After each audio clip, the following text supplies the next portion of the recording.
Look, I know you've seen the title, but I have a point here, I promise. Believe it! Believe it! Believe it! So believe it! When I was maybe 10 years old, a friend of mine introduced me to Naruto for the first time.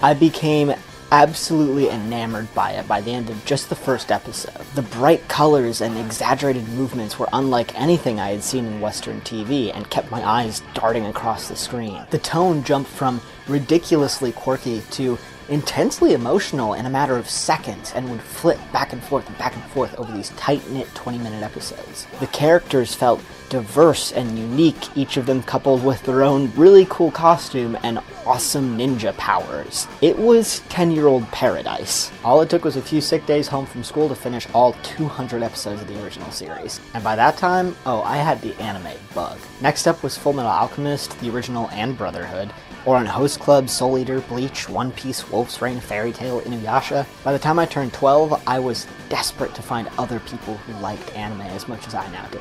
All it took was a little bit of Googling to find out what conventions were, and I knew immediately that I just had to go. I found a small convention in Eau Claire, Wisconsin called No Brand Con, and my buddy and I convinced our parents to let us go.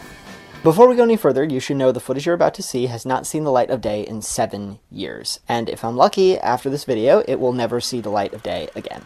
This is confidential stuff. Of course, who did we go as? Naruto. If you've seen this show, you know one of his signature moves is the ability to clone himself. So yes, we both dressed up as Naruto for our first convention. I loved everything about the experience, and for the next couple of years, I went to as many conventions as my allowance could afford. I enjoyed all the same stuff everybody else did, the artist alley, the game tournaments, the guests, and panels, but cosplay was by and large my favorite part.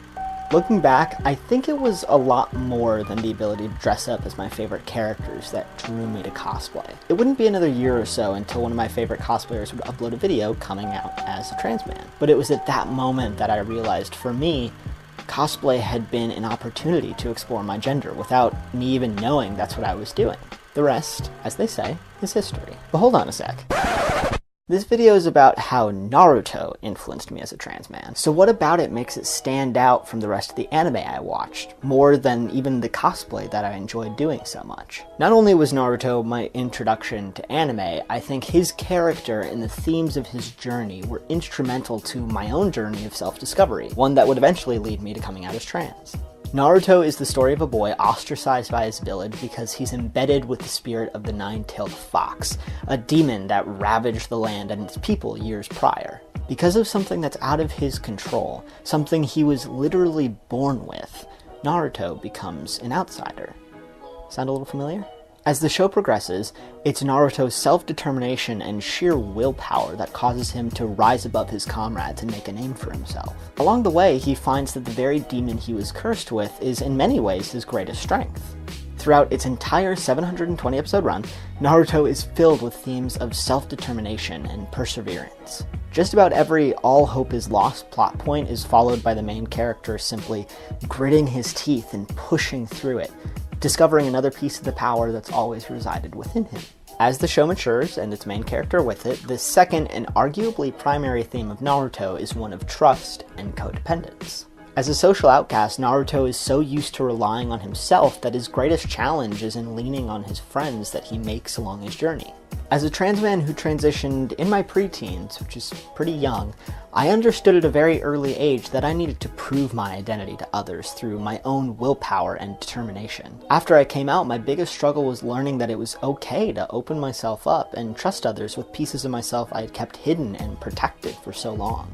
Reflecting on my own experiences, it's hard to not draw parallels to one of the most influential characters of my childhood. Somebody who really struggled learning how to trust after spending so many years carving his destiny alone. Now, I'm not saying I think every other queer person can relate to a ninja in neon orange jumping around and shouting "believe it" every 5 seconds. But I think there is a reason you find so many queer people in the anime community. And that's because, like me with Naruto, we as human beings are drawn to stories that we can see ourselves in. Whether it's the escapism and community of cosplaying conventions, or the themes of self-determination and endless possibilities that you find in so many popular shows, anime is a safe haven for those on the outskirts, looking for a symbol of hope.